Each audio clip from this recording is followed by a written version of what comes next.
মেলায় যত বসেছে সব পসরা রকমারি, হরেক মালের ভালো বাজার, দোকান সারি সারি। কত রকমের লোক এসেছে, কেউ ধনী কেউ গরিব।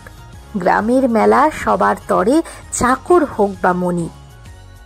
তো নমস্কার বন্ধুরা, শানিজ আপনাদের সকলকে জানাই স্বাগতম। আমাদের বাংলায় অসংখ্য মেলা বসে, কোনোটা শহরে, কোনোটা গ্রামীণ, আবার কোনোটা আবার আন্তর্জাতিকও। এর মধ্যে 3টি মেলাকে আন্তর্জাতিক মেলা বলা যেতে পারে। সেই 3টি মেলা হলো গঙ্গাসাগর মেলা, কলকাতা বইমেলা এবং উত্তর 24 পরগনার ঠাকুরনগরের মতুয়া মহামেলা। আর আজকে আমি চলে এসেছি এই মতুয়া মহামেলাতে।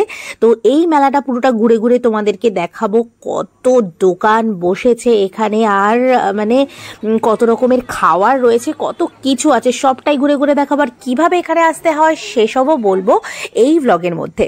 সুন্দর লাগছে না? এই মেলাটায় আমি গিয়েছিলাম 30শে মার্চ, আর আমার সঙ্গে সঙ্গে আছে হুলো বিড়াল, কোমর বেঁধেছে ঠিক সেটার মতো। আমার সঙ্গে 2টো হুলো বিড়াল ছিল, সরি হুলো নয়, মিনি বিড়াল ছিল।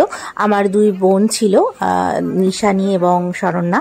তো 3জনে মিলে চলে গিয়েছিলাম ঠাকুরনগরের এই মতুয়া মহামেলায়। আর এইখানটা, এই সাইডটা পুরোটা জুড়েই রয়েছে একেবারে ওই লোহার নানা রকম নিত্য প্রয়োজনীয় জিনিসপত্র।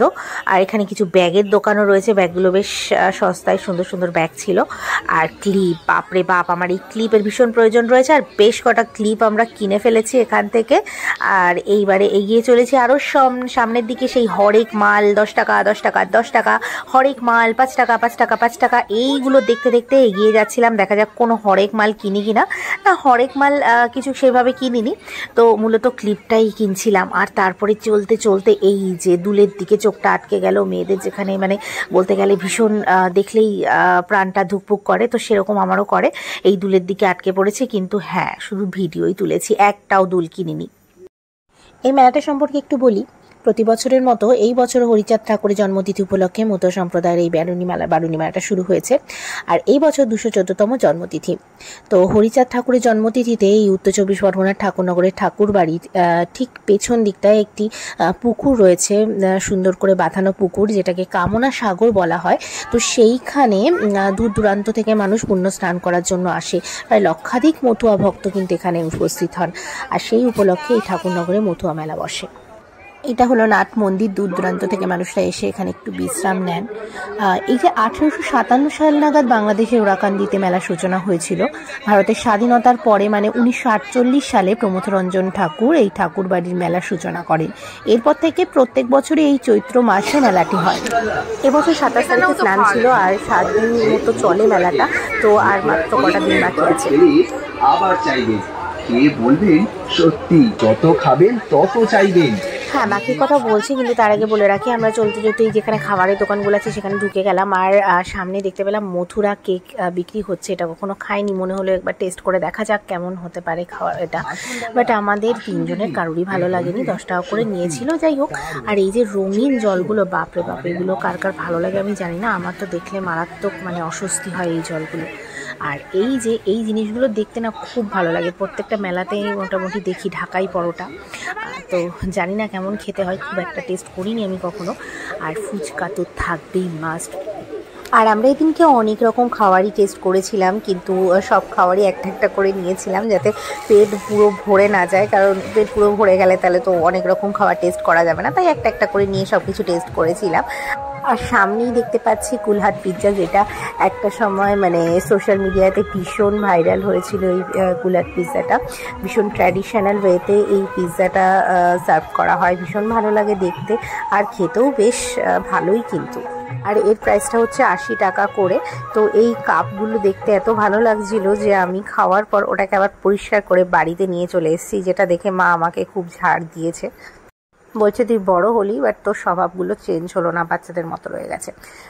ঠাকুরনগর মেলার এই বিশেষ আকর্ষণ এই জায়গাটা, এটা একটা মরণকূপ বলা হয়। এর ভিতরে বাইক নিয়ে বাইকাররা গোল গোল করে গ্রুপের মতো, যেটা দেখতে ভীষণই রিস্কি লাগে এবং সত্যিই রিস্কি বিষয়, অনেক প্র্যাকটিসের ব্যাপার। তো আমি এটা অনেক ছোটবেলায় দেখেছিলাম, আর বড় হয়ে আমি কোনোদিন এটা দেখা হয়নি। যারা প্রত্যেক বছর আসেন তারা তো জানেনই মেলাটা কতটা এরিয়া জুড়ে হয়, আর যারা আসেননি তারা এবছর চলে আসলে বুঝতে পারবেন যে কতটা বড় মেলা হয়, কতটা এরিয়া জুড়ে হয়। আর এই জায়গাটা আলোর রোশনাইতে পুরো ভরপুর। এখানে বিভিন্ন রাইডগুলো রয়েছে, যারা রাইডে উঠতে ভালোবাসেন অনেক রকম রাইড রয়েছে। আমিও ভেবেছিলাম উঠবো, কিন্তু যাই হোক ওটা হলো না। মানে আমার বোন এবার উঠতে চায়নি, মানে আমার তোষা বোন, তাই ভাবলাম থাক ও উঠবে না, আমরা বেকার উঠবো, তাই আর ওঠা হয়নি। একদিকে মানুষ অপরিষ্কার করছে, আর একদিকে এখানে দেখুন একজন মানে পরিষ্কার করছে, সেটা যেভাবেই হোক, পেটের দায়িত্বেই হোক, যাই হোক সেই জিনিসগুলো পরিষ্কার কিন্তু হয়ে যাচ্ছে। আর একদিকে দেখেছেন, এত কথা বলতে বলতে আমি তো আসল কথাটা বলতেই ভুলে গেছি। আমি কি একা মজা করব, আপনারাও মজা করবেন, তার জন্য তো আপনাদেরকে ঠিকানাটা বলতে হবে এখানে কিভাবে আসবেন।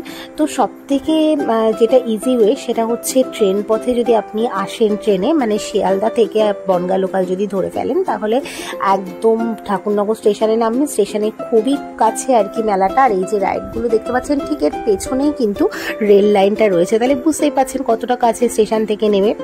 আর মানে ঠাকুরনগর হচ্ছে বনগাঁর 2টো স্টপেজ আগে। শিয়ালদা থেকে ঠাকুরনগর পর্যন্ত মোট 15টি রেল স্টেশন পেরিয়ে আপনি ঠাকুরনগরে পৌঁছাবেন, সময় লাগবে 1.5 ঘন্টা। শুধু তো বাংলা নয়, দেশের বিভিন্ন প্রান্ত থেকে মানুষজন আসে, এবং শুধু দেশ কেন বলছি, আমাদের দেশের বাইরে থেকেও মটুয়া সম্প্রদায়ের মানুষেরা এখানে এই সময়টা এখানে উপস্থিত হন।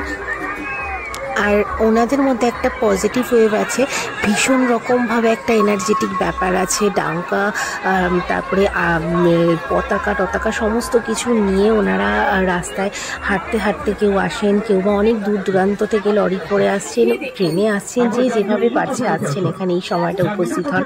আর এই ভিড়টা এড়ানোর জন্য এখন কিন্তু বেশ কিছু ট্রেনও বাড়ানো হয়েছে। একবার যান, চোখে দেখা দেখবেন, মেয়েটার সাথে কথা বলতে পারবেন। বড়দা বিস্ময়কর ঘটনা, এই ভারতবর্ষের মাঝে মেয়েটা কিন্তু একটাই। ওখানে একটা প্রদর্শনী চলছে, এখানে একটা মানুষের শরীর একটা, কিন্তু 2টো মাথা। তো যাই হোক, এবার এইদিকে চলে আসলাম, একটু আইসক্রিম খেয়ে নেওয়া যাক। এই আইসক্রিমগুলো এই মেলা ছাড়া অন্য সময় খুব একটা পাওয়া যায় না, রাজস্থানি আইসক্রিম, তো ওটাই খাচ্ছি, আমার বেশ ভালো লাগে।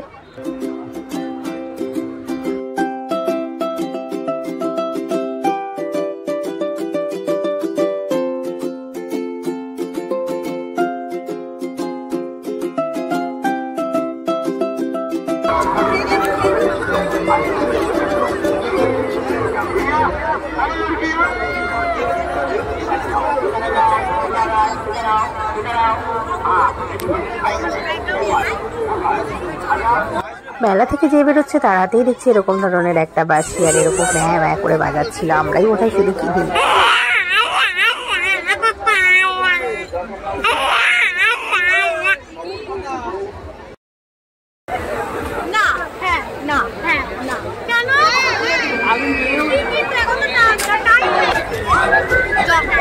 যাই হোক, ওরা না হ্যাঁ না হ্যাঁ যা ইচ্ছা করতে থাকুক, কিন্তু আমার ব্লগটা তো এখানেই শেষ করতে হবে, অনেকক্ষণ বকবক করে ফেলেছি। তো আশা করি তোমাদেরকে মেলাটা পুরোটা সুন্দর করে ঘুরিয়ে দেখাতে পেরেছি। আর পরবর্তী ব্লগ নিয়ে খুব তাড়াতাড়ি ফিরছি, অন্য কোনো মেলায় অন্য কোনো গল্প নিয়ে। তো টাটা। একসাথে মিলেছিলে, চল বন্ধু চল, চল বন্ধু চল, চল বন্ধু।